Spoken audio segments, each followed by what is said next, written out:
A while ago, I can't exactly say a little while because that ship has sailed, I made a video explaining some of the reasons why I was fairly excited about League of Legends as a game, and why I was very optimistic regarding whatever they had in store for 2025. Then shortly after, I took a long break from the game and just recently returned to what I can only describe as a surprise storm of slightly moisturized shit. You read the title, you saw the clickbaity thumbnail, so you know I'm not too happy with League and Riot at the moment, and I don't think I'm alone. Is it a League has fallen, billions must die situation?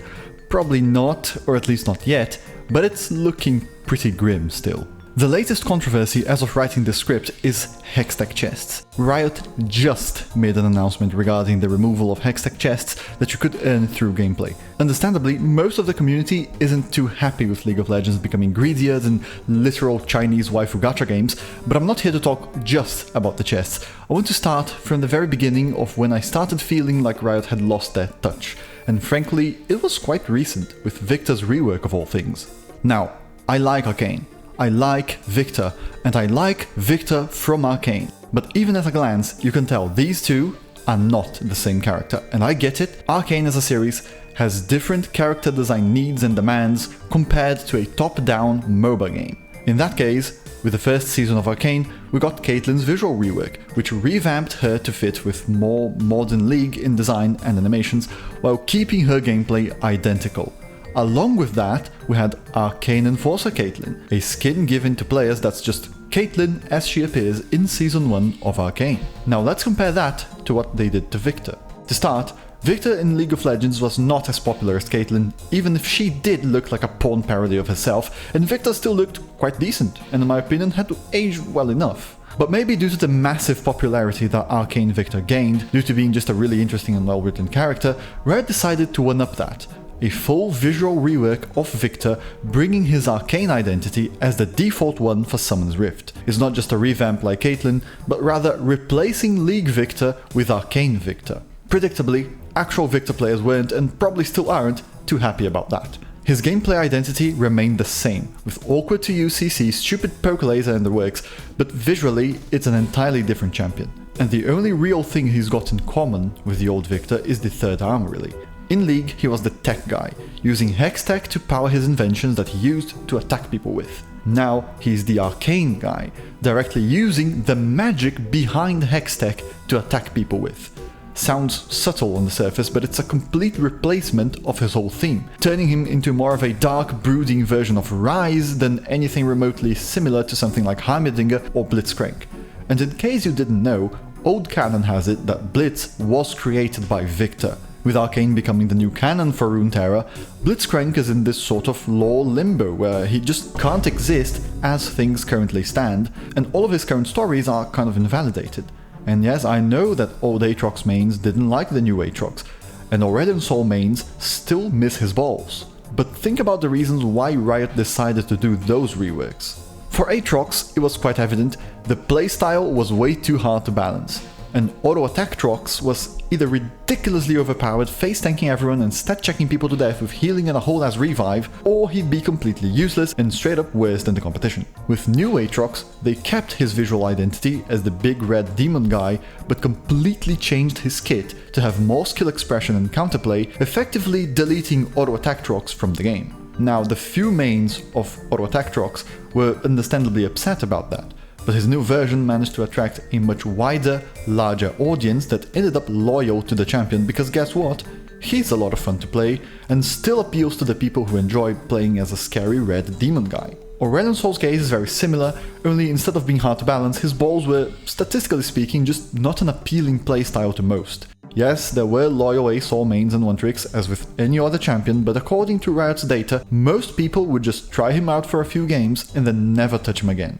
I was one of those people. I tried him out because he was super unique and unlike any other champion in the game, then dropped him after like 5 matches. The idea behind his rework was to keep his visuals and story completely identical because, let's be honest, he was already cool enough. Most people like Aurelion Sol solely due to his lore and visual identity, and then gave him an entirely new kit. Personal opinion, I don't like it as much, but factually it is more popular with players, so mission success I guess. Now for Victor, he just wasn't as obscure as those two, and in fact, wasn't as obscure as a lot of champions currently in the game. Zillion, Shyvana, hell even Nico has like a 0.6% pick rate in the mid lane.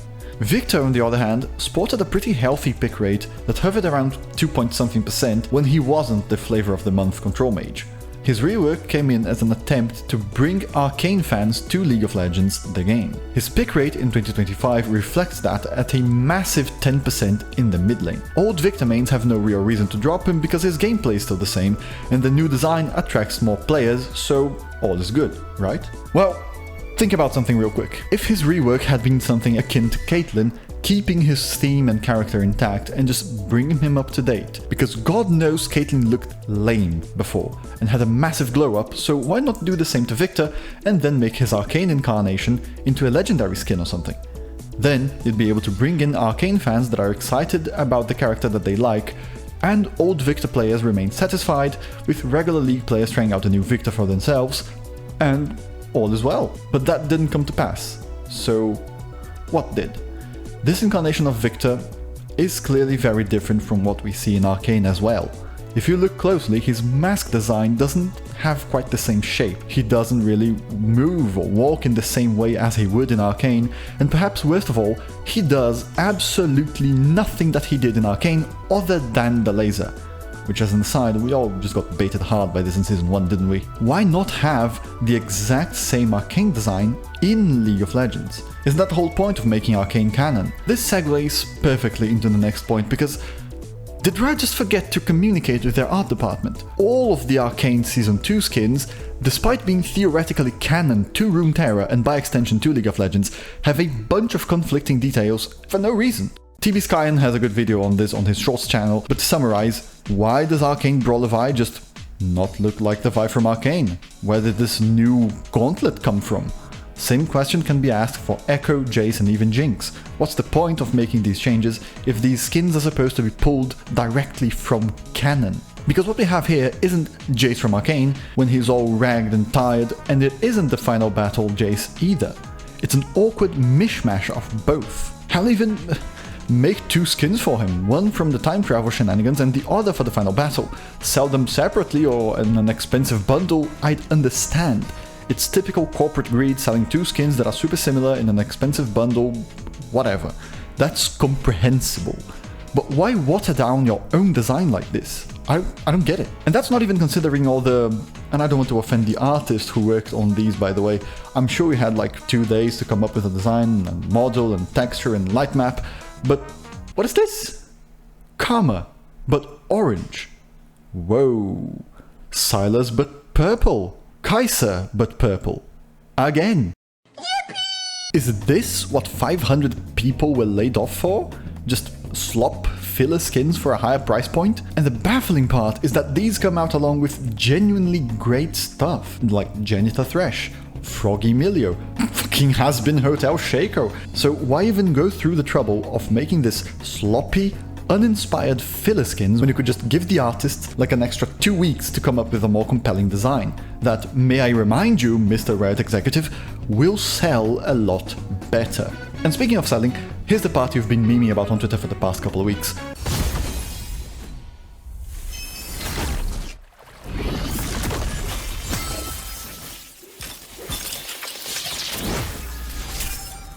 Yes, League of Legends has over the past months progressively become a gacha game. Remember the $200 Jhin Mythic Chroma? That, I'm afraid, was only patient zero. I have Zed's Galaxy's Lair Mythic Chroma. I don't have Jhin's. You know why? Because Galaxy's Lair Mythic Chroma could be acquired with Mythic Essence, which you could get just by playing the game and saving it up. You couldn't do that with Jhin. You had to engage with the gacha, or get super lucky and get it from a Hextech chest. We'll get to that in a second. And let's say you aren't willing to spend $200 to get the Mythic Jhin Chroma. You may be tempted to just spend some $30 on it and see if you get lucky. But if you don't, you walk away with your hands empty. Back when that was the current thing, people were up in arms. The plan was to boycott the gacha, cyberbully and int the people who had the chroma. Of course, this strategy didn't work out, just like boycotting Oblivion Horse Armor DLC in 2006 didn't do anything, and now we're here. The next big thing was the $500 Ahri skin. It's called Immortal Immortal something Aria. I can never recall the full name because I've been calling it the $500 Aria all this time. Now let's do a few unscientific speculations here. When you make a skin for your hit video game, you have to hire at least a designer to make it. Let's say you spend $100,000 to make that happen, which is already kind of too high. With that as our cost, guess how many people have to buy our $500 skin for us to break even? 200. 200 purchases, and anything above that is profit. And I don't want to be a conspiracy theorist here, but I'm pretty sure that way more than 200 people bought the $500 Ari skin. And as a cherry on top of this shit cake, the designer who actually made that skin, along with other cool ones like Coven Nami and Fright Night Vega, was laid off. The most profitable man in Riot Games laid off. And now skin quality is in freefall, and all of a sudden we need to remove Hextech chests to stay afloat. You just can't make this up. And finally, let's talk about the Arcane Fractured Jinx skin. The one from Season 2, the one that's canon Jinx, basically in her prime and during the final battle of the show. The ultimate skin to celebrate the release and massive success of the series comes from a gacha.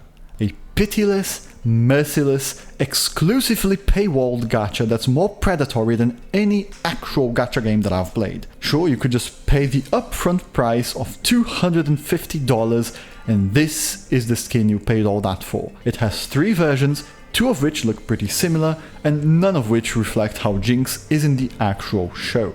Do you think this character, this Jinx, has anything to smile about? Go watch the show again and tell me to my face Jinx would be moving like this after all that. And now compare that to this Lux skin that I just can't stop thinking about, because man, if Riot can't afford to sustain themselves without $250 gacha skins, imagine when they made all this, put it all on one skin and charged a fraction of the price for it. And didn't, in fact, go bankrupt. I dare to suspect even that they made a profit off of it, the bastards. But of course, a profit is never enough to appease Corpo Blorpo's Lorpo executives. And you know what? Maybe I'm not too mad about that, because I did get lots of keys just by playing the game, so maybe I get the skin at random, just like I did with KDA Seraphine by opening a Hextech chest. Where are my Hextech chests? That, ladies and gentlemen, is the one thing that took me out of this YouTube. I was gonna say hiatus, but it was becoming more of a retirement at this point. No more free chests. Ever. Get fucked. I play Genshin Impact, I play Honkai Star Rail, I play Triple Zeta, and I've played some other gacha games like Love Nikki, Ghost Frontline, and the likes. All of them had some way to earn premium currency, the equivalent of League's RP, by just playing the game for free. And with League even taking the idea of limited time banners where you can roll for the skin you want, you would at least expect some way to obtain free rolls and have an actual shot of getting the cool new skin. I mean, hell, we're out here struggling to get blue essence. Nope, you don't even get your pity to carry over. For those unfamiliar with gacha systems, a pity is a feature which guarantees that you get what you're rolling for after a certain number of rolls. So let's say Arlecchino is on banner right now. If I roll on the gacha 90 times, I have a 100% chance of getting a 5-star character with a 50% chance of it actually being Arlecchino. And if I lose that 50-50, the next time I get to 90 rolls, I have a 100% chance of getting Arlecchino. It's expensive, I know, but it's there, it's doable, and most importantly, you get the rolls for free by playing the game daily. Now the big thing here is that carryover, because if I try to get Arlecchino and roll for her 170 times, there's a minuscule chance that I didn't get her. Her limited time banner expired and now I am cooked. Or am I? Because within the next 10 rolls, I have a 100% chance of getting whichever limited time character is currently on banner, or I could use those 10 rolls to have Arlecchino whenever she's back on the banner. I haven't spent a penny in Genshin Impact, yet I have most of the limited characters I want, and for the ones I don't have, I can just play the game and save up for when they are on banner again. League doesn't even let you do that. You better pay up, Biggie, because when this banner expires, you just wasted your hard-earned money, didn't get the skin you wanted, and the next time it's up, you have to spend all that and some more to get it. Get fucked. Now, you may or may not have realized that in this insane, rambling flow of consciousness of a script, not once did I mention the actual gameplay in League of Legends. Champion balance, ranked items, nothing. Because I still enjoy the game, I still have fun playing it. But what's surrounding it at the moment is, in my honest opinion, straight up predatory.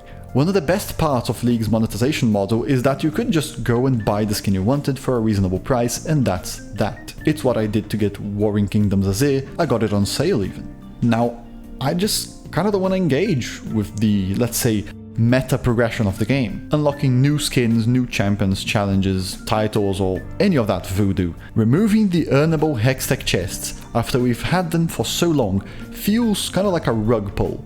And yes, I know, free-to-play game, you're not owed anything, but then how are actual gacha games being more generous and still making 10 times more revenue? Really boggles the mind.